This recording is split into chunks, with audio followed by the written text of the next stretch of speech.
하나님 감사합니다. 오늘도 하나님의 말씀을 사모하는 마음으로 특별히 또 성경의 파노라마 여덟 번째 시간을 갖습니다. 오늘도 우리 가운데 하나님의 음성을 또 들을 수 있는 아버지 하나님 또 하나님의 말씀 가운데 반응할 수 있는 은혜와 축복을 허락하여 주시옵소서. 감사드리며 아멘, 살아계신 예수님의 이름으로 기도드립니다. 아멘. 아멘, 네, 감사합니다. 오늘 함께 또 피곤한 가운데 함께 해주시는 모든 성도님들께 감사의 마음을 전하면서 오늘 함께 하나님 말씀 서신서 나누도록 하겠습니다. 제가 화면을 좀 쉐어하면서 오늘 강의 진행하도록 하겠습니다. 서신서를 이제 오늘 다룹니다. 사실은 서신서를 한 시간 안에 다루는 것은 불가능합니다. 예. 그러나 이제 기본적인 개념들 그리고 어떻게 서신서를 접근할지에 대해서 우리가 좀 함께 오늘 이 시간들을 지나고 나면 그래도 어느 정도는 좀 감이 잡히시지 않을까라는 생각을 합니다. 특별히 서신서는 두 종류가 있습니다. 바울 서신이 있고요. 그리고 일반 서신이 있습니다. 혹은 공동 서신이라고 불리는 것이 있습니다. 신약 성경의 뒷부분에 있는 서신서들, 편지들이죠. 그래서 바울 서신은 사도 바울이 쓴 편지들입니다. 교회에 쓴 편지들이고요. 공동 서신 혹은 일반 서신이라고 불리는 책들은 이제 여러 저자들이 이제 일반적인 교회들에게 보내는 편지로 그렇게 이해하시면 되겠습니다. 그래서 저희는 바울 서신을 좀 중심으로 해서 이제 오늘은 좀 해설을 드릴 거고요. 그리고 일반 서신은 나중에 또 어떻게 접근하면 좋을지에 대해서 마지막에 좀 알려드리도록 하겠습니다. 특별히 바울 서신을 이해하기 위해서는 사도 바울이 전도 여행을 세 번에 걸쳐서 했는데 지난 시간에 나눴죠. 그 전도 여행에서 방문했던 교회들이 어떤 교회들이 있는지를 아는 것이 그 서신이 쓰여진 배경을 이해하는데 너무나 중요합니다. 1차 전도 여행은 사도행전 13장과 14장에 걸쳐서 기록되어 있고요. 그리고 전도지는 구브로와 그리고 소아시아, 터키의 남부 지역이었습니다. 2차 전도 여행은 소아시아 지역을 돌다가, 그러니까 1차 전도 여행 때 복음을 증거했고 또 세워 놓았던 교회들을 방문하는 것으로 시작을 했다가 이제 마게도냐인의 환상을 드로아라는 곳에서 보게 되죠. 그리고 마게도냐, 유럽으로 처음으로 넘어가게 됩니다. 여기 밑에 이제 그 지도가 있죠. 그래서 이쪽 터키 남부 지역 쪽을 돌다가 왼쪽으로 이동해서 드로아에서 이제 네아폴리를 거쳐 빌립보로, 여기가 마게도냐 지역이라고 말씀을 드렸습니다. 북쪽 지역, 이쪽으로 넘어가는 것이 2차 전도 여행입니다. 그리고 중요한 게 뭐냐면 빌립보와 데살로니가와 베레아를 거쳐서 아덴을 거쳐서 고린도에 1년 6개월을 머물게 된다는 겁니다. 어, 그 프린트를 하신 분들은 이 고린도 1년 6개월을 좀 강조해서 좀 표시를 해 놓으시면 좋을 것 같아요. 별표를 좀 쳐 놓으시면 좋을 것 같습니다. 고린도에 1년 6개월을 머문다. 그러면 이제 1년 6개월 머물면서 이전에 방문했던 교회들의 편지를 쓰는 게 굉장히 용이하겠죠. 시간도 좀 있고, 이전에 방문했던 교회들이 어떻게 잘 또 신앙생활 하고 있는지를 궁금하니까 그 소식을 들으면서 편지를 쓰는 거예요. 그래서 고린도에 있으면서 대표적으로 쓴 서신이 무엇이냐면, 지난 시간에 나눈 것처럼 데살로니가 전후서였다. 그래서 데살로니가 전서와 후서는 사도 바울이 거의 초창기에 제일 먼저 썼던 서신 중에 하나이기 때문에 굉장히 중요한 의미를 담고 있습니다. 자, 그리고 이제 3차 전도 여행으로 넘어가면 3차 전도 여행에서 가장 중요한 그 지역이라 한다면 에베소에서 3년을 보냈다는 겁니다. 에베소에서 3년을 보냈다. 그리고 에베소에서 3년 보내는 동안에 기존에 방문했던 교회들의 편지 쓰겠죠. 그 중에 대표적인 것이 고린도 전서라고 지난 시간에 말씀을 드렸습니다. 그래서 바울 서신은 로마서부터 빌레몬서까지 13권으로 저희가 알려져 있는데 그 중에서 저는 대표적으로 데살로니가 전서, 후서, 특별히 오늘은 좀 전서에 집중해서 성도님들과 간단하게 좀 나눠 보기를 원합니다. 저자는 사도 바울이고요. 수신자는 물론 데살로니가 교회입니다. 데살로니가라는 지역에 세워진 교회입니다. 배경은 2차 전도 여행 중에 고린도에 머물면서 조금 전에 나눈 것처럼 고린도라는 지역에 여기 밑에 머물면서 얼마 전에 복음을 전했던 데살로니가 교회에 대한 소식을 듣고 쓴 서신이고요. 특징은 사도 바울이 쓴 최초의 서신 후보 2위 중에 하나입니다. 제일 먼저 쓴 후보가 두 개가 있는데 갈라디아서 아니면 데살로니가 전서입니다. 예, 그래서 되게 중요하고요. 신약 성경 27권 중에서도 제일 먼저 쓰여진 후보 1, 2위 중에 하나가 데살로니가 전서입니다. 그러니까 이 책을 딱 읽으면 당시에 사도 바울이 어떤 복음을 전했는지, 가장 초창기에 전해졌던 복음의 형태가 무엇인지, 성도들에게 어떠한 소식을 전했는지를 우리는 충분히 이해할 수 있고, 아, 초기에도 이런 메시지를 전해왔구나라는 것을 우리가 또 마음 가운데 새길 수가 있습니다. 편지의 주 내용은 성도들이 당하고 있는 핍박과 어려움에 대한 위로, 또 아울러 종말에 대한 잘못된 가르침에 대해서 교정을 하는 것이 데살로니가 전서와 후서의 주요 내용입니다. 자, 사도행전 18장 1절로 가면, 예, 이지연 집사님께서 오늘, 목소리로 좀 섬겨주시기로 하셨는데요. 이 부분 좀 읽어주시면 감사를 드리겠습니다. 밤에 주께서 환상 가운데 바울에게 말씀하시되 두려워하지 말며 침묵하지 말고 말하라. 내가 너와 함께 있음에 어떤 사람도 너를 대적하여 해롭게 할 자가 없을 것이니 이는 이 성 중에 내 백성이 많음이라 하시더라. 1년 6개월을 머물며 그들 가운데서 하나님의 말씀을 가르치니라. 네, 감사합니다, 집사님. 특별히 사도행전 18장 1절에서 사도 바울이 지금 2차 전도 여행 중에 고린도에 머물고 있다라고 되어 있죠. 자, 그런데 고린도에 머무르게 되었을 때에 힘들었던 것 같아요. 기본적으로 계속해서 핍박이 일어나고 쫓겨다니는 지금 상황에 있거든요. 고린도에 갔는데도 사람들의 반응이 녹록지가 않습니다. 그래서 여기 빨리 떠나야 되나? 이런 고민을 하는 찰나에 밤에 주께서 환상 가운데 구절에 보니까 주님이 말씀하셨다는 거예요. 두려워하지 말며 침묵하지 말고 말하라. 내가 너와 함께 있으면 어떤 사람도 너를 대적하여 해롭게 할 자가 없을 것이니 이는 이 성 중에 내 백성이 많음이라. 하나님이 말씀하시는 거죠. 이 성 중에 복음 듣고 구원받을 사람이 많이 있다. 지금은 안 보이지? 많으니까 두려워하지 말고 여기 계속 머물면서 복음을 전해라. 그리고 결론적으로 1년 6개월을 보내면서 하나님의 말씀을 가르쳤습니다.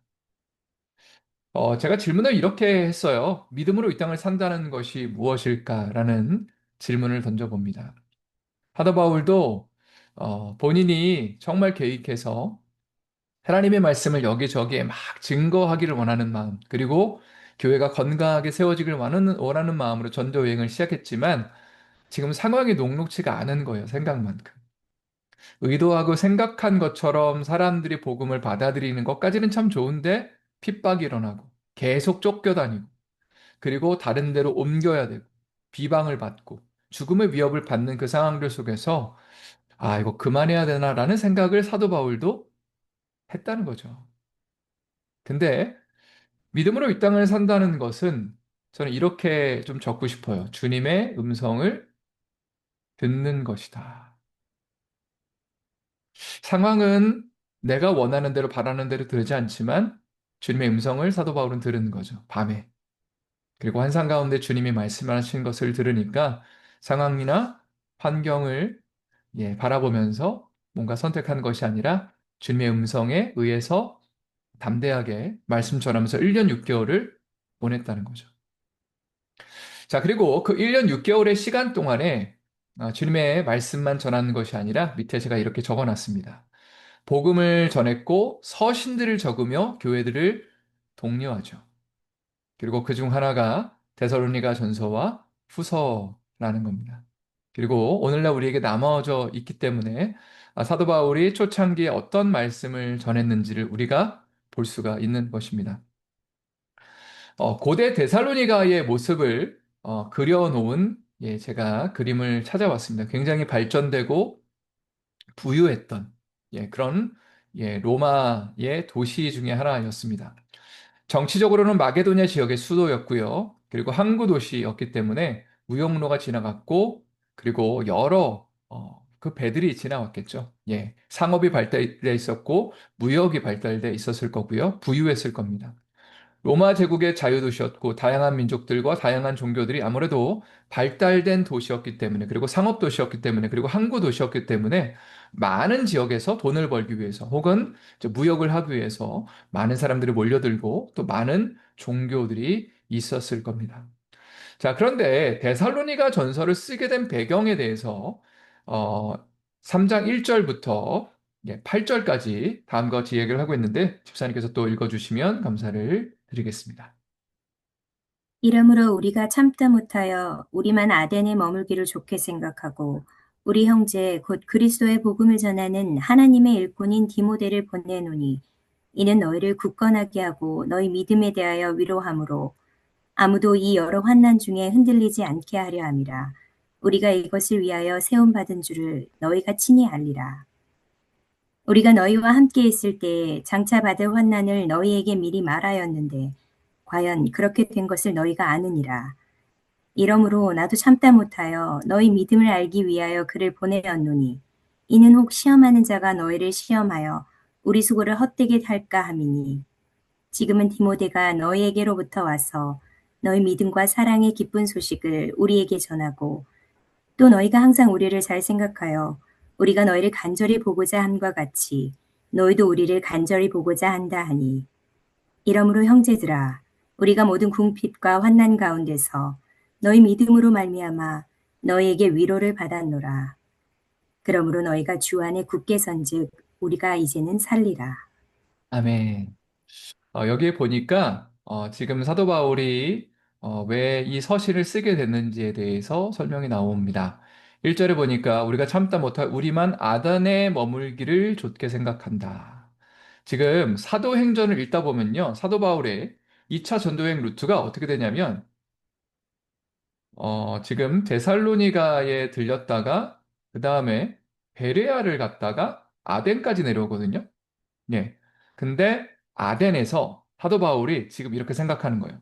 데살로니가 교회 성도들이 너무 궁금한 거예요. 어떻게 하고 있는지. 그래서 디모데를 보냅니다. 아덴에서. 예. 일꾼인 디모데를 보낸다, 보냈다, 이렇게 센트 과거형으로 나오거든요. 그리고 보냈던 이유가 뭐냐면 아무도 이 여러 환란 가운데 흔들리지 않게 하려고. 고난이고 핍박이 있어도 예수님 붙잡고 끝까지 믿음을 지키라고 위로하고 격려하기 위해서 디모데를 보냈다. 자, 그리고 아덴에서 지금 사도 바울은 고린도로 이동해 있습니다. 그리고 1년 6개월을 보내는 가운데 6절에 보니까 지금은 디모데가 너희에게로부터 와서 너희의 소식을 우리에게 전했다. 예수님 잘 믿고 있다는 소식을 전해 들은 거죠. 그리고 사도 바울이 여기에 굉장히 격려가 되고 고무가 되면서 내가 이제 이 사람들에게 서신을 좀 써야겠구나. 예, 그런 마음이 들어서 데살로니가 전서를 지금 쓰고 있다라고 밝히고 있는 겁니다. 또 데살로니가 전서 1장 1절부터 3절은 편지의 서론인데요. 이것은 제가 한번 읽어 드리도록 하겠습니다. 바울과 실로아노와 디모데는 하나님 아버지와 주 예수 그리스도 안에 있는 데살로니가인의 교회에 편지하노니 은혜와 평강이 너희에게 있을지어다. 우리가 너희 모두로 말미암아 항상 하나님께 감사하며 기도할 때 너희를 기억함은 너희의 믿음의 역사와 사랑의 수고와 우리 주 예수 그리스도에 대한 소망의 인내를 우리 하나님 아버지 앞에서 끊임없이 기억함이니. 자, 지금 누가 편지를 쓰고 있죠? 바울과 실라와 디모데. 2차 전도 여행 때 함께 했던 세 사람입니다. 바울과 실라가 처음에 동행했고요. 그리고 루스드라에서 디모데를 제자로 얻게 되고 함께 동역하게 되는 것이죠. 자, 그런데 지금 사도 바울이 지금 데살로니가 교회의 성도들을 칭찬하면서 어떤 부분을 칭찬하고 있냐면 세 가지를 칭찬하고 있어요. 3절에 보니까. 자, 우리가 잘 알고 있는 세 가지 개념이 나오는데 믿음의 역사와 사랑의 수고와 소망의 인내. 그러니까 믿음, 소망, 사랑을 이야기하고 있습니다. 믿음이라는 것은 예수님 믿는 거겠죠. 예수님 왕으로 모시고 그분을 따라가는 것. 사랑은 주변에 있는 사람들을 섬기고 안아주고 격려하고 그리고 예수님의 마음을 나눠주는 것. 소망은 천국을 소망하는 것입니다. 이 땅의 삶이 전부가 아니고 이 땅의 삶은 주님이 사명 감당하려고 잠깐 허락하신 시간이고요. 천국을 소망하는 삶.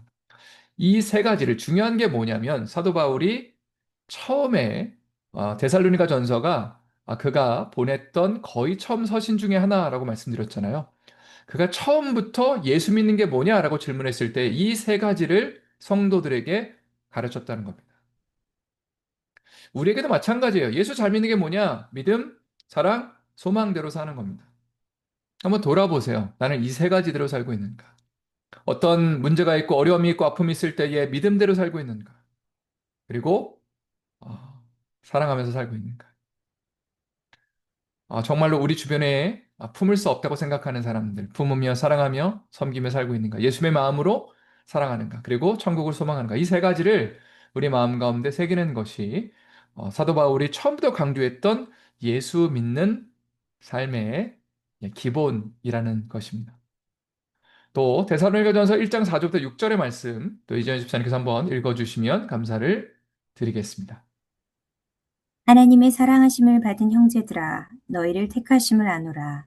이는 우리 복음이 너희에게 말로만 이른 것이 아니라 또한 능력과 성령과 큰 확신으로 된 것임이라. 우리가 너희 가운데서 너희를 위하여 어떤 사람이 된 것은 너희가 아는 바와 같으니라. 또 너희는 많은 환난 가운데서 성령의 기쁨으로 말씀을 받아 우리의 주를 본받은 자가 되었으니 네, 여기 보니까 5절에 이렇게 돼 있죠. 복음을 어떻게 전했냐면 말로만 전한 것이 아니라 능력과 성령과 큰 확신으로 된 것이다. 능력과 성령이라는 것은 성령의 어떤 그 놀라운 역사하심, 성령이 주시는 그 충만함 가운데 복음을 전했다는 거고요. 저는 세 번째 큰 확신이라는 게 마음에 와닿습니다. 아마 이 확신이라는 것은 사도 바울이 전도를 하는 가운데 처음에 그 소아시아 지역에서 막 떠돌다가 하나님 어디로 갈까요? 어디로 갈까요? 기도하는 가운데 드로아에서 이제 마게도냐인의 환상을 보게 되잖아요. 그러니까 하나님이 분명히 마게도냐 지역으로 유럽으로 넘어가서 복음을 전하라는 확신을 받은 거죠. 그리고 그 확신을 가지고 넘어와서 복음을 전한 거죠. 고난이 있고 아픔이 있고 환란이 있고 어려움이 있지만 하나님 분명히 날 여기 부르셨어. 분명히 하나님 나를 여기까지 인도하셨어라는 그 확신을 가지고 정말 전하니까 사람들이 이 복음에 반응을 했다는 것입니다. 그래서 이방 문화가 가득했고 로마 황제가 다스렸던 데살로니가의 복음이 역사할 수 있었다는 겁니다. 또 데살로니가 전서 1장 7절 8절에 보니까 좋은 소문이 많이 나게 되죠. 그러므로 7절에 너희가 마게도냐와 아가야에 있는 모든 믿는 자의 본이 되었다. 자, 제가 어제도 얘기를 했지만 마게도냐와 아가야 대표적인 도시가 뭐라고 말씀드렸죠? 마게도냐는 빌립보, 데살로니가 그리고 아가야는 아덴과 고린도라고 말씀을 드렸습니다.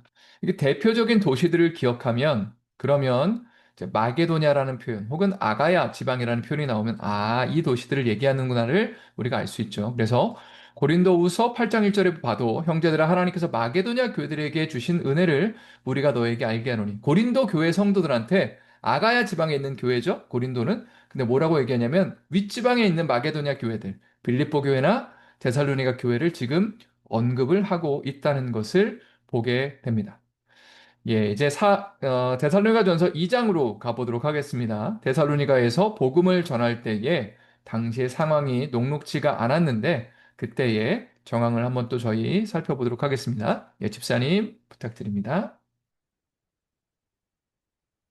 형제들아 우리가 너희 가운데 들어간 것이 헛되지 않은 줄을 너희가 친히 아나니 너희가 아는 바와 같이 우리가 먼저 빌립보에서 고난과 능욕을 당하였으나 우리 하나님을 힘입어 많은 싸움 중에 하나님의 복음을 너희에게 전하였노라.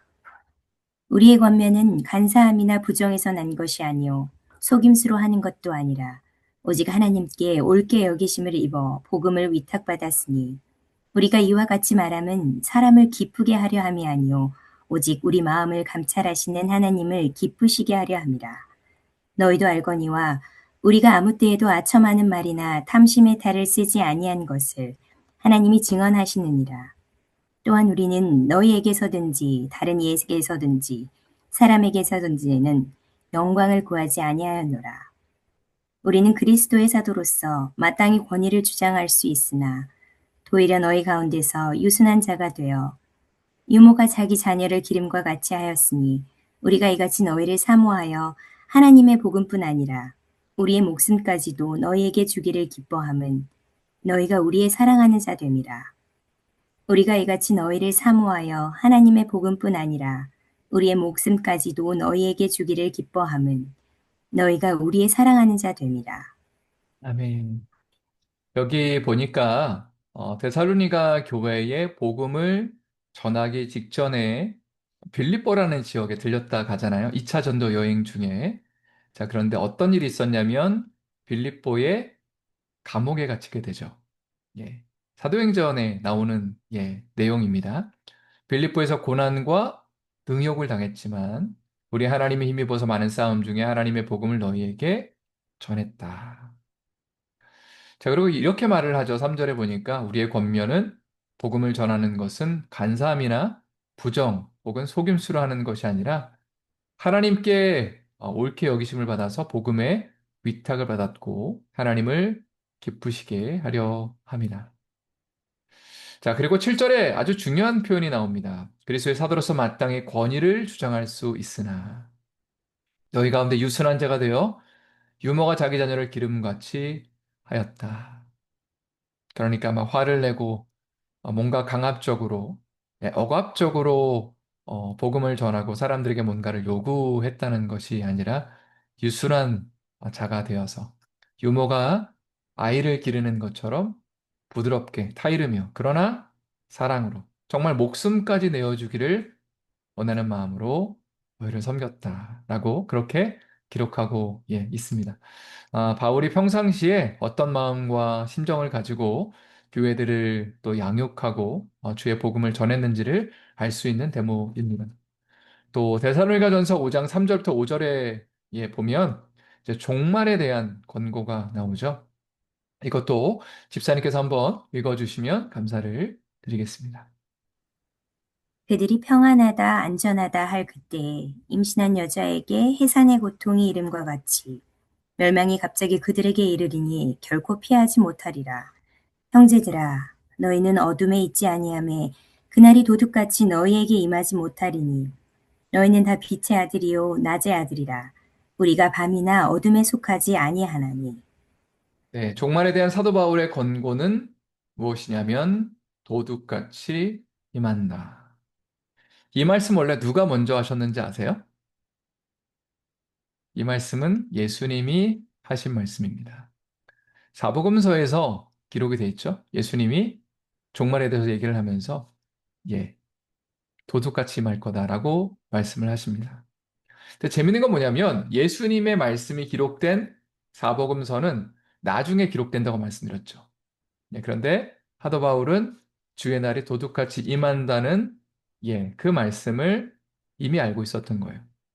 예수님께 직접 들어서 알고 있었고 그리고 다른 사도들에게서 또 들어서 아마 이 부분을 종말에 대해서 어, 불현듯 일어나게 될 것이라는 것을 알고 있었고 그것을 그대로 증거하고 있는 것입니다.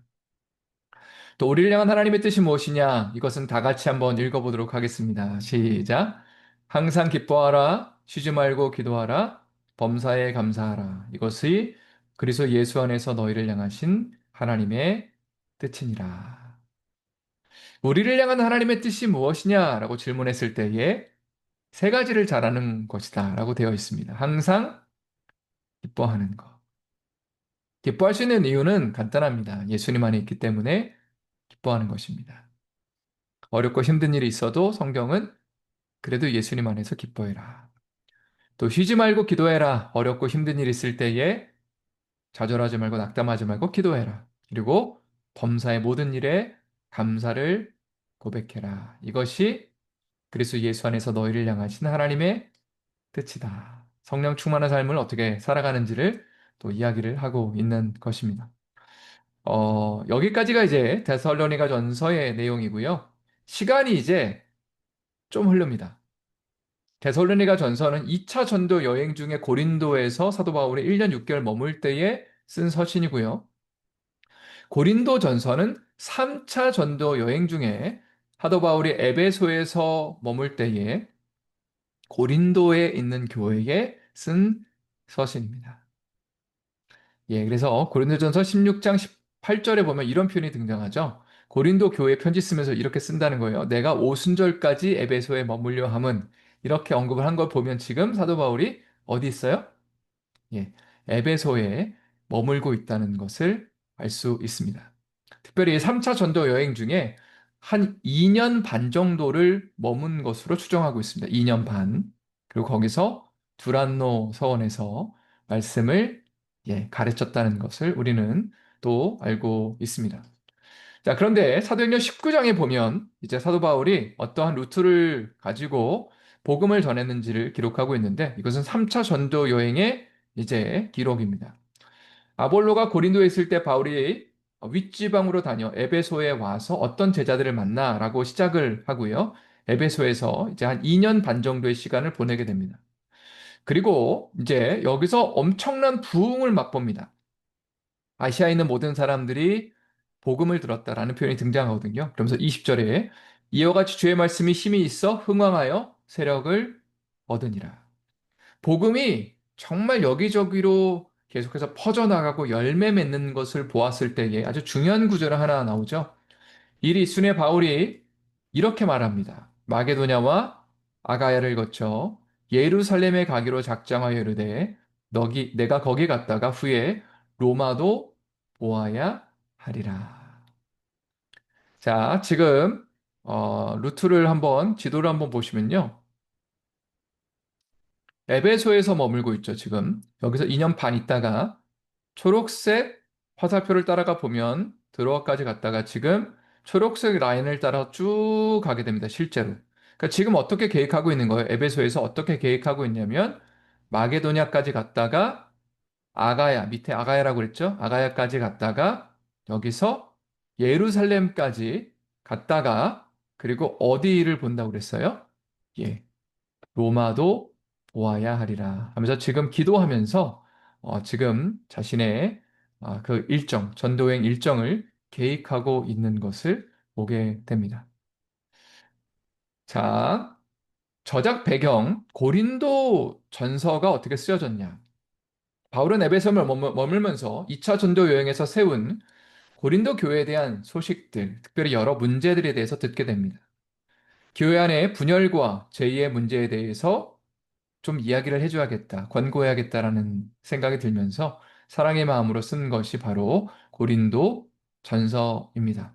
예, 그래서 에베소서 머무는 동안에 고린도에 가기 전에 썼던 서신이라고 보시면 되겠습니다. 그리고 편지의 전달자는 디모데입니다. 고린도 지역의 특징을 좀 말씀을 드리면요. 항구 도시였어요. 역시 해상 물류의 허브였기 때문에 돈이 넘쳤다고 합니다.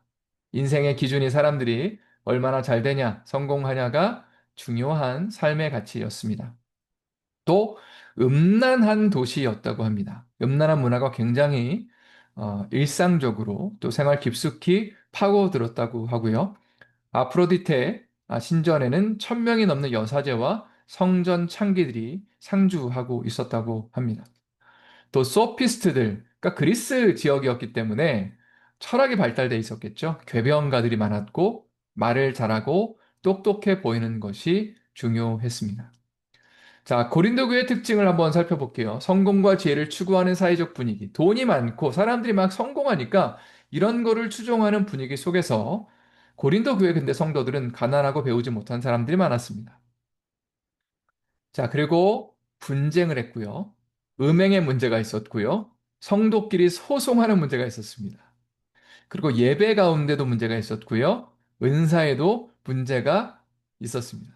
한마디로 말하면 엉망진창인 교회였습니다. 콩가루 교회였습니다. 콩가루.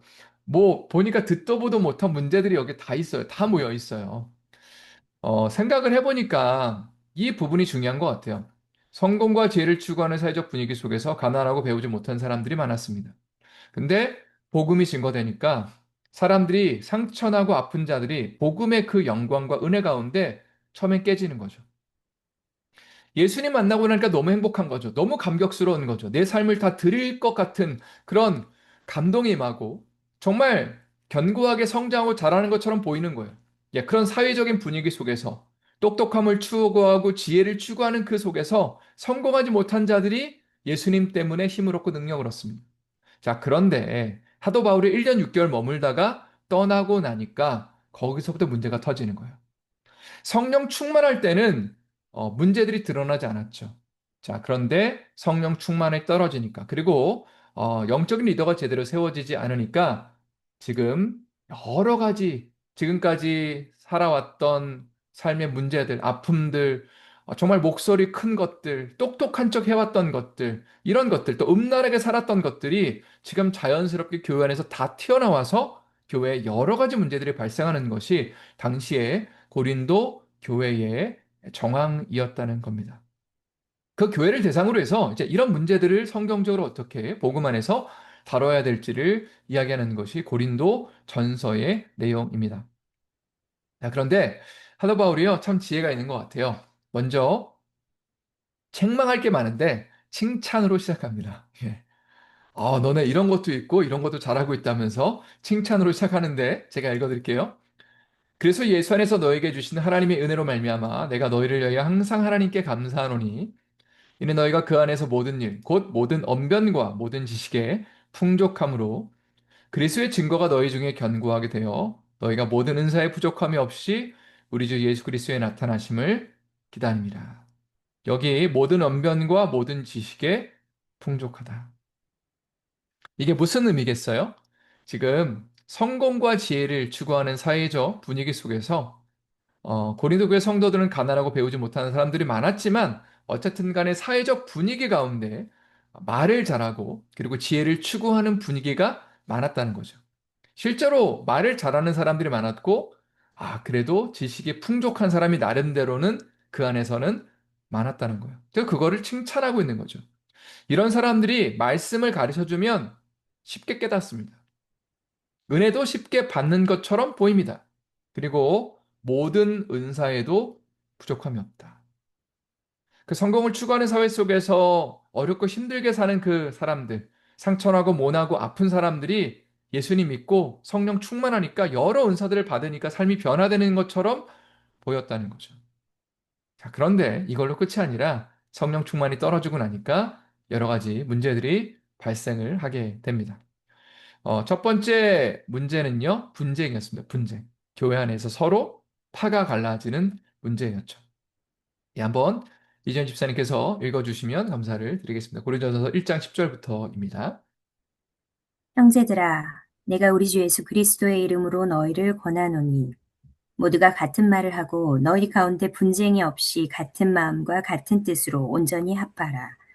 내 형제들아, 글로의 지편으로 너희에 대한 말이 내게 들리니 곧 너희 가운데 분쟁이 있다는 것이라.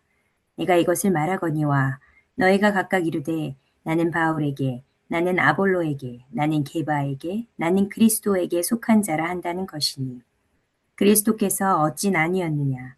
바울이 너희를 위하여 십자가에 못 박혔으며 바울의 이름으로 너희가 세례를 받았느냐. 네, 지금 적어도 고린도 교회 안에 네 개의 분파가 있다는 것을 보게 됩니다. 네, 바울은 지금 도전하는 거죠.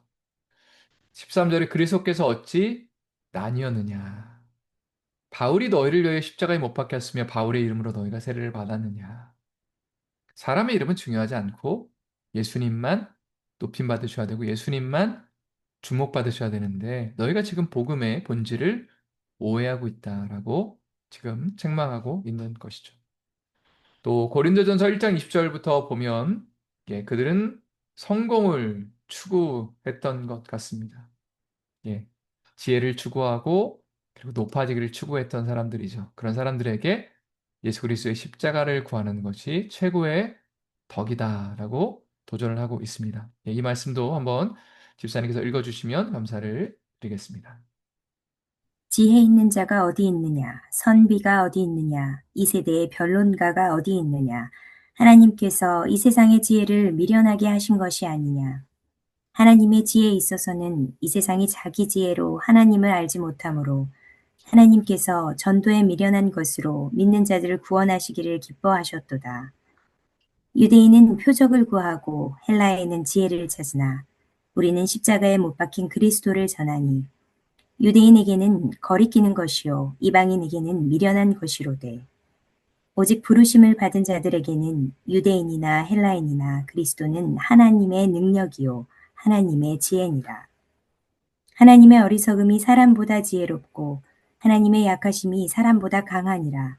형제들아 너희를 부르심을 보라. 육체를 따라 지혜로운 자가 많지 아니하며 능한 자가 많지 아니하며 문벌 좋은 자가 많지 아니하도다.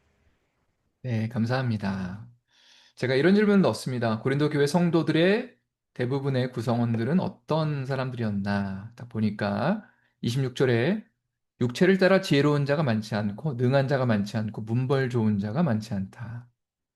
그러니까 많이 배우고 어떤 뭐 돈이 많고 집안이 좋은 사람이 실제로는 많이 없다는 거예요. 교회 구성원들 가운데.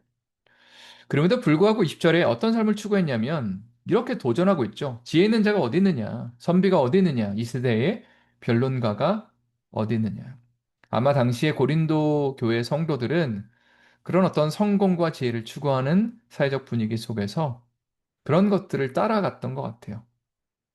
그러니까 그들 향해서 이렇게 지금 질문을 던지는 거죠. 도대체 지혜 있는 자가 어디 있는 거냐? 이 세대에 변론을 잘하는 사람들이 어디 있는 거냐 하면서 하나님이 이 세상의 지혜를 미련하게 하신 것 아니냐 하면서 십자가의 지혜에 대해서 이야기를 합니다. 유대인은 22절에 표적을 구하고 헬라인은 지혜를 찾으나 우리는 십자가에 못 박힌 그리스도를 전하니 유대인에게는 거리끼는 것이고 이방인에게는 미련한 것이로되 오직 부르심을 받은 자들에게는 그리스도는 하나님의 능력이고 하나님의 지혜다. 진짜 지혜가 뭐냐라고 질문을 던지면서 예수 그리스도의 십자가가 하나님의 지혜이고 하나님의 능력이다. 사실 이런 생각을 하게 됩니다. 우리가 영적인 교만 가운데 빠져 있으면요. 잘 안다고 생각하는 거죠. 성경 지식도 많이 알고, 교회에 대해서도 많이 알고, 어떤 영적인 세계에 대해서 많이 안다고 생각합니다. 근데 그러다 보면 진짜 영적으로 중요한 것들을 놓치게 될 때가 많이 있습니다. 진짜 중요한 건 뭐냐면 예수 그리스도의 십자가가 중요하다고 얘기를 하죠. 십자가의 능력을 아는 것이고 십자가 앞에서 내가 예수님과 함께 죽었다고 고백하는 것이 능력이 되고 하나님의 놀라운 충만하심과 일하심을 맛보는 그 비결인데 그 어떤 그 깊이를 알지 못하면서 내가 지혜롭다만 하고 내가 영적으로 뭔가 많이 알고 있다고 말하는 것은 교만이고 그리고 하나님 보시기에는 참 어리석은 것이다 라고 지금 그들의 지혜를 책망을 하고 있는 것 같습니다. 또 고린도전서 3장 1절부터 3절 말씀은 제가 한번 읽어드릴게요. 형제들아 내가 신령한 자들을 대함과 같이 너에게 말할 수 없어서 육신에 속한 자 곧 그리스도 안에서 어린아이들을 대함과 같이 하노라. 내가 너희를 젖으로 먹이고 밥으로 아니하였노니 이는 너희가 감당하지 못하였음이거니와 지금도 못하리라. 너희는 아직도 육신에 속한 자라도 너희 가운데 시기와 분쟁이 있으니 어찌 육신에 속하여 사람을 따라 행함이 아니리요. 지금 고린도 교회 성도들을 사도 바울은 어떻게 진단하고 있냐면 신령한 자가 아니라 육신에 속한 자, 어린아이들을 대함과 같이 한다. 이렇게 지금 뼈를 때리는 말을 하고 있죠. 자, 그런데 고린도 교회 성도들은 지금 스스로 어떻게 생각하고 있다고 그랬어요? 스스로 지혜롭다고. 영적으로 내가 뭔가 많이 알고 있다고. 그러니까 이게 괴리감이 생기는 거예요. 영적으로 뭔가를 많이 알고 있고 많이 깨달으면 그게 내 영적인 수준이라고 생각하는 거죠. 예, 내가 뭔가를 알고 깨닫고 뭔가를 판단할 수 있기 때문에 그래서 고린도 교회 성도들은 지혜로운 사람들이 많았고 많이 배우진 못했지만 말을 잘하는 사람들이 많았고, 그래서 영적인 것들을 빨리빨리 깨닫는 사람들이 많았기 때문에 오히려 영적으로 내가 이 정도 수준이다라고 착각하는 사람들이 많았다는 거예요. 근데 사도 바울이 얘기하는 건 뭐냐면 그게 진짜 영적인 수준이 아니라 진짜로 영적으로 탁월하고 성숙한 것은 예수 그리스도의 십자가의 능력을 아는 것이다. 내가 하나님 앞에 깨지고 십자가 앞에 날마다 날마다 죽고 예수님으로 사는 것이 능력 있는 것이다라고 얘기를 하는 것이고요. 그리고 여기서 3장에서 지금 이야기하는 건 뭐냐면 지금 3절에 이렇게 돼 있죠. 너희가 아직 육신에 속한 자다.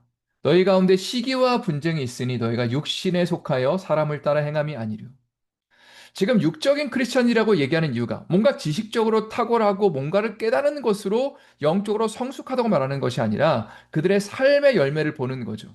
그런데 시기와 분쟁, 누군가를 책망하고 누군가를 서로 욕하고 서로 비방하고 시기하고 그런 어떤 교회 하나 되지 못하는 모습들을 지적하면서 그거는 어린아이가 하는 짓이다.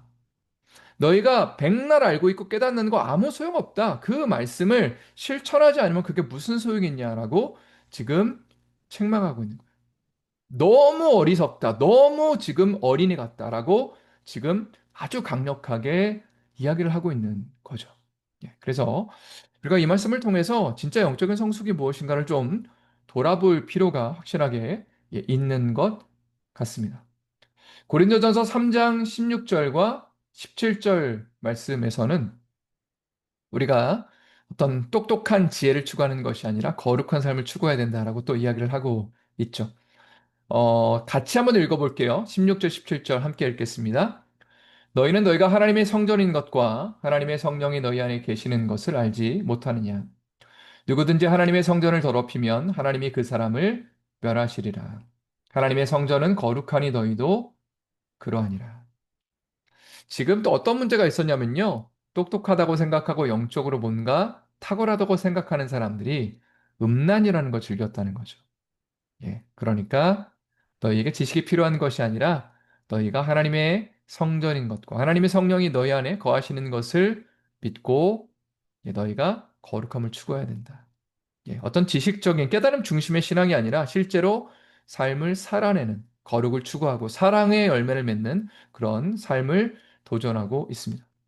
또 고린도전서 10장에 보면 이제 사도 바울이 이스라엘 백성들이 과거에 광야에서 세 가지 죄를 범했는데 그 세 가지 죄를 범하는 것을 너희도 주의해라.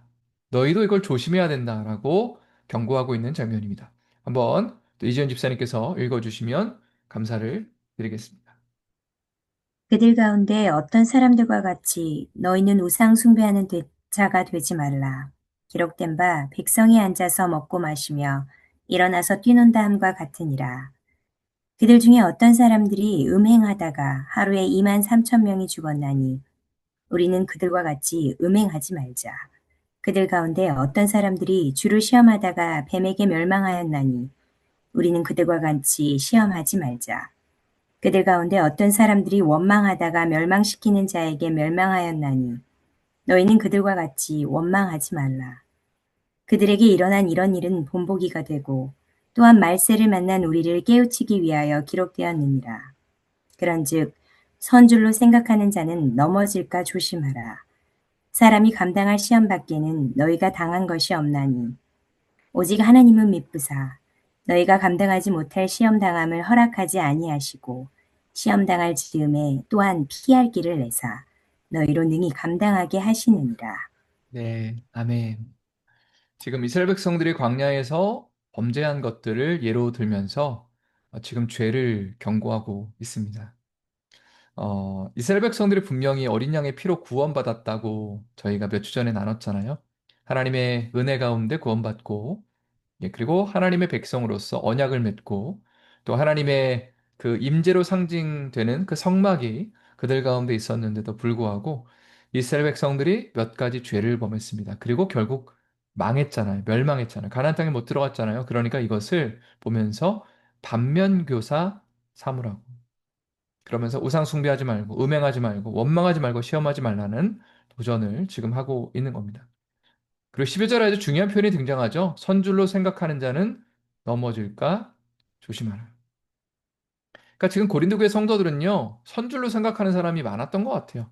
제가 아까 말씀드린 것처럼 뭔가 은사 많이 받고, 뭔가 깨닫고, 뭔가 지혜가 있고, 탁월한 어떤 성경적인 지식들이 있으니까 그걸 가지고 내가 잘 알고 있다고, 내가 신앙에 아주 탁월하다고 말하고 있는데 그런 사람들은 넘어질까 조심해야 된다라고 지금 경고를 하고 있습니다. 그러면서 고린도전서 사실 13장이 사랑장인데 고린도전서에서 가장 중요한 하이라이트인 것 같아요. 한마디로 말하면 이렇게 돼 있잖아요. 제가 읽어드릴게요. 내가 사람의 방언과 천사의 말을 할지라도 사랑이 없으면 소리나는 구리와 울리는 꽹과리가 되고 내가 예언하는 능력이 있어 모든 비밀과 모든 지식을 알고 또 산을 옮길 만한 모든 믿음이 있을지라도 사랑이 없으면 내게 아무것도 아니요. 내가 내게 있는 모든 것으로 구제하고 또 내 몸을 불사르게 내줄지라도 사랑이 없으면 내게 아무 유익이 없느니라. 고린도 교회 성도들에게 지금 도전하는 거죠. 당시에 방언과 천사의 말과 어떤 놀라운 은사를 받은 사람들이 분명히 있었을 거예요. 또 2절에 내가 예언하는 능력에서 모든 비밀과 모든 지식을 알고 그리고 산을 옮길 만한 믿음까지 있었는데 이런 것들을 자랑하는 사람들이 있었다는 거죠. 그러나 결국은 사랑이 없으면 하나님 우리를 무조건적으로 사랑하시고 예수님을 보내셔서 그 사랑 가운데 거한 사람들은 그 사랑을 다른 사람들에게 실천하는 거죠. 이해되지 않아도 안아주고 품어주고 기다려주고 그리고 인내하는 가운데 주님이 기뻐하시는 진리와 거룩을 추구하는 것이 우리의 삶의 부르심인데 너희 가운데 사랑이 없다면 혹시 무슨 소용이 있겠냐? 아무 열매가 없게 될 것이다라고 지금 경고를 하고 있는 것입니다. 예, 그래서 이런 이제 상황들, 이런 정황들 속에서 고린도 전서라는 서신을 썼다라는 것을 알고 계시면 됩니다. 이제 로마서에 대해서도 조금 나누면 좋을 것 같아서 제가 좀 적어 놨습니다. 로마서는 사도 바울이 쓴 서신이고요. 로마에 있는 유대인과 이방인 크리스찬들에게 사도 바울이 보내는 서신입니다.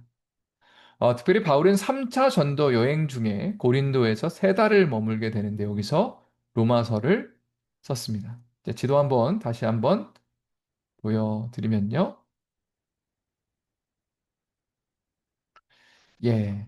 에베소에서 2년 반 머물렀다고 했고요. 여기서 고린도 전서를 쓰게 됐고요. 그리고 초록색 라인으로 쭉 올라가서 마게도냐 지역에 머무는 가운데 이제 조금 있으면 고린도로 내려갈 거잖아요. 그러니까 여기 윗지방에서 고린도 후서를 썼습니다. 그리고 밑으로 내려와서 고린도에서 3개월을 머물렀다고 했죠. 조금 전에. 그리고 3개월을 머무는 가운데 무슨 서신을 썼냐면 복음의 꽃이라고 불리우는 로마서를 썼습니다. 왜 썼냐면 지금 사도 바울의 계획이 뭐냐면요. 이제 고린도에서 지금 예루살렘으로 가고 싶어 해요, 이제. 그리고 예루살렘을 거쳤다가 로마로 가고 싶어 합니다. 그리고 궁극적으로 로마뿐만이 아니라 서바나까지 가고 싶어요. 스페인까지. 예, 그래서 이런 계획들 가운데 이제 로마서를 딱 쓰는 거죠. 그럼 로마서 딱 쓰는 가운데 내가 너희의 얼굴을 한 번도 보지 못했지만 내가 너희에게 복음을 전하고 싶다. 그러면서 내가 너희 방문할 거다. 이제 좀 기다리고 있어라라고 마음을 준비하는 목적에서 로마서를 쓰고 있는 것입니다. 로마서 1장 10절부터 15절의 말씀 한번 또 집사님께서 한번 읽어주시면 감사를 드리겠습니다. 어떻게 하든지 이제 하나님의 뜻 안에서 너희에게로 나아갈 좋은 길 얻기를 구하노라. 내가 너희 보기를 간절히 원하는 것은 어떤 신령한 은사를 너희에게 나누어 주어 너희를 견고하게 하려 함이니 이는 곧 내가 너희 가운데서 너희와 나의 믿음으로 말미암아 피차 아니함을 얻으려 함이라. 형제들아, 내가 여러 번 너희에게 가고자 한 것을 너희가 모르기를 원하지 아니하노니 이는 너희 중에서도 다른 이방인 중에서와 같이 열매를 맺게 하려 함이로되 지금까지 길이 막혔도다. 헬라인이나 야만인이나 지혜 있는 자나 어리석은 자에게 다 내가 빚진 자라. 그러므로 나는 할 수 있는 대로 로마에 있는 너희에게도 복음 전하기를 원하노라. 아멘. 여기 보니까 사도 바울이 여러 가지 표현들을 통해서 내가 너희에게 가고 싶었고 이제 갈 거다라고 표현을 하고 있습니다.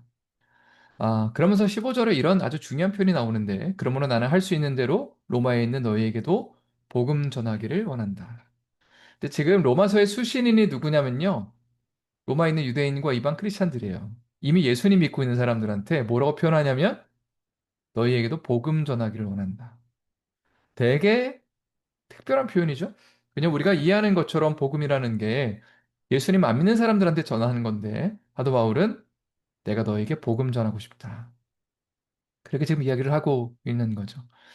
왜냐하면 복음이라는 것이 예수님 처음 믿을 때만 필요한 것이 아니라 예수님 믿는 도중에 하나님 나라 가는 그 순간까지 필요한 것이 복음이라는 거예요. 우리 정체성이에요, 아이덴티티. 그리고 이 복음의 풍성함을 너희에게 또 알려주길 원하고 그 속에서 너희가 예수님 안에서 정말 열매 맺기를 원한다 하면서 이 복음을 내가 이 서신을 통해서 너희에게 이제 정리하고 싶다 하면서 이 로마서를 보내고 있는 것입니다. 로마서의 구조는 쉽게 이렇게 보시면 돼요. 맨 밑에 주제가 교리편이 있고요. 실천편이 있습니다.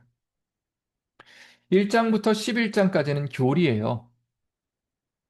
예수 믿는 게 뭔가, 구원받는 게 뭔가에 대한 교리고요. 그리고 12장부터 16장까지는 그러니까 이제 너희가 이렇게 이렇게 살아야 된다. 실천편입니다. 바울 서신은 보통 이 두 부분으로 항상 나눠져 있어요. 먼저 우리가 믿고 있는 것이 무엇인지에 대해서 이야기를 하고 난 다음에 그리고 뒷부분에 가서는 그러므로 우리가 이렇게 이렇게 살아야 된다. 예수 믿는 자들로 우리가 부르셔 받았기 때문에 이렇게 주님이 기뻐하시는 삶을 그리고 이웃을 섬기고 사랑하는 삶을 실천해야 된다라고 이야기를 하고 있는 것입니다. 참고로 이렇게 제가 적어놨죠. 사도 바울이 로마에 방문하게 된 방법에 대해서 이제 좀 나누고 싶습니다. 조금 전에 나눈 것처럼 바울은요, 지금 고린도에 머물면서 이제 예루살렘까지 갈 거예요. 실제로 갑니다. 그리고 나서 로마까지 갔다가 스페인, 서바나까지 방문하기를 원해요. 그게 지금 사도 바울의 계획입니다. 그러면서 로마서 15장 22절부터 25절 말씀에 아예 이렇게 쓰고 있죠. 제가 읽어드릴게요. 그러므로 또한 내가 너에게 가려 하던 것이 여러 번 막혔더니 이제는 이 지방에 일할 곳이 없고 또 여러 해 전부터 언제든지 서바나로 갈 때 너에게 가기를 바라고 있었으니 서바나가 스페인입니다. 그리고 너희는 로마죠. 그 로마서 쓰면서 내가 너희한테 조금 있으면 갈 거다. 24절 이는 지나가는 길에 너희를 보고 먼저 너희와 사귐으로 얼마간 기쁨을 가진 후에 너희가 그리로 보내주기를 바람이라. 그러니까 로마에 있는 교회 성도들이 나를 스페인으로 좀 파송해주면 좋겠다라고 이야기를 하고 있는 겁니다. 25절에 그러나 이제는 내가 성도를 섬기는 일로 예루살렘에 간다. 그러니까 예루살렘의 교회들을 위해서 어려움 가운데 있다는 얘기를 듣고 이방의 교회들이 헌금을 좀 많이 했던 것 같아요. 구제헌금. 그래서 그것을 들고 사도 바울이 지금 이제 고린도에서 로마서 서신을 쓰면서 내가 지금 이 거액의 헌금을 들고 예루살렘에 가고 있다라고 이야기를 하고 있는 거예요. 자, 이게 원래 사도 바울의 계획입니다. 예, 예루살렘 들렸다가 로마 갔다가 서바나까지 가는 거.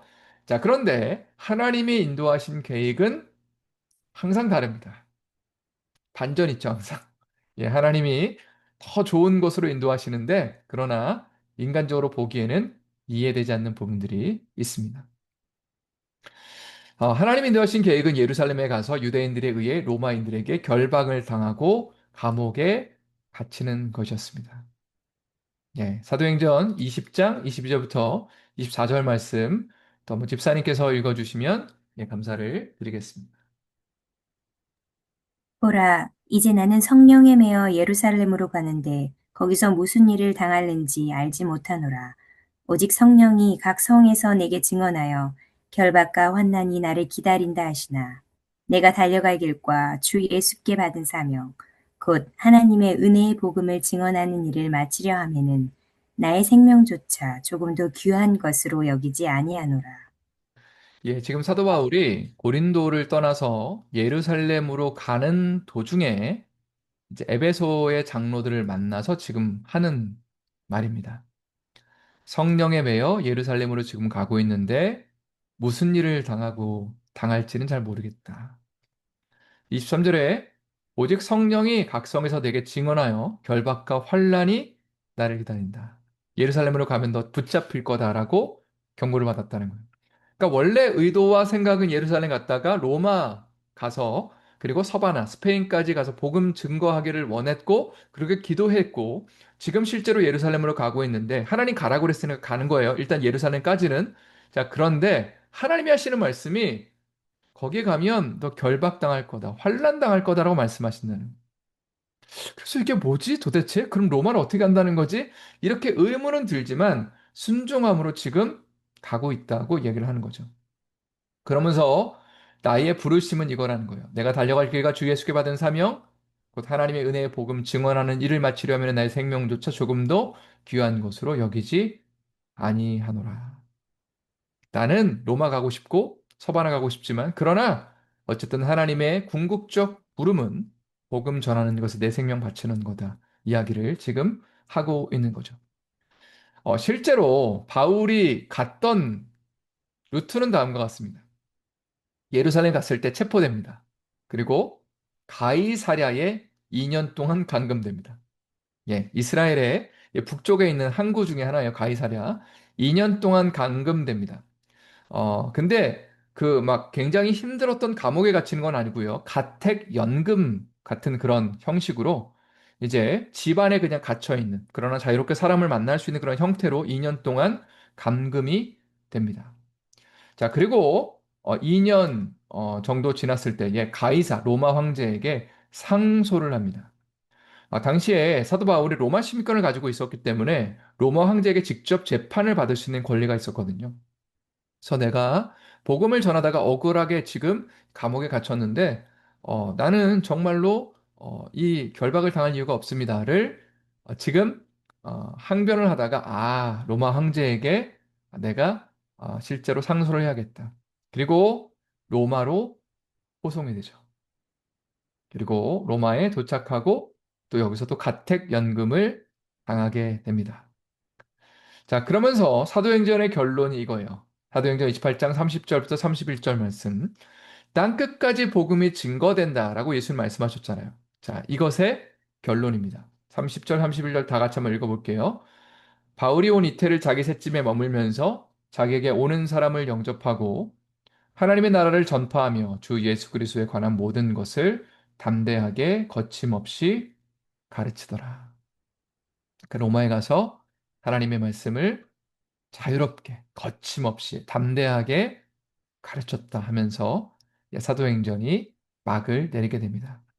그러면서 복음이 온 세계로 또 세상의 중심에라고 불려졌던 로마에까지 전달이 되었다라고 하면서 이제 사도행전이 대장정의 마무리를 하게 됩니다.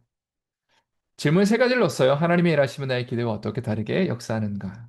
사도 바울은 로마에 가고 싶어 했는데 본인이 원하는 방식대로 가지는 않았어요. 그러나 하나님이 원하시는 방식대로 갔습니다.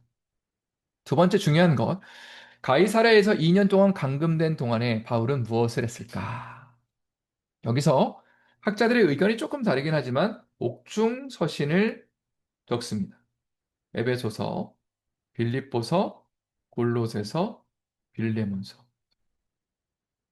그러니까 2년 동안에 쓸데없어 보이는 시간이 아니라 어, 교회들에게 편지를 쓰고 그들을 독려하고 내가 지금 갇혀 있지만 주 예수 그리스도의 그 복음이 오히려 더 증거되고 있다라고 이야기를 하면서 복음이 전진하고 있다.